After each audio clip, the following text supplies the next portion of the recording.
গিয়েছিলাম এম বাজারে। তো এম বাজারে গিয়ে দেখলাম যে ওখানে তেমন কিছু কালেকশন নেই।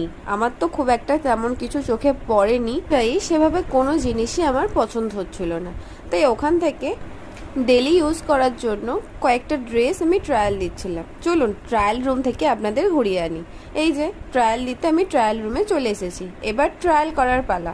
প্রথমেই আমি ট্রাই দিয়েছিলাম এই লাইট স্কাই কালারের 3 পিস সেটটা, যেটা আমার ভালো লাগছিল। এটা কিন্তু পুরোটাই কটনের মধ্যে। রোদে ঘুরে ঘুরে আর কোল্ড ড্রিঙ্কস খেয়ে আমার গলার অবস্থা এতটাই খারাপ যে কি আর বলবো তোমাদের। তোমরা কিন্তু আমার গলার ভয়েসটা একটু ম্যানেজ করে নিও প্লিজ। রেগুলার ডেলি ইউজ করার জন্য আমি একটা কুর্তি পারচেস করেছিলাম। তারপর ওখান থেকে বেরিয়ে পড়ি নেক্সট মলের উদ্দেশ্যে। আমার নেক্সট ডেস্টিনেশন ছিল স্টাইল বাজার।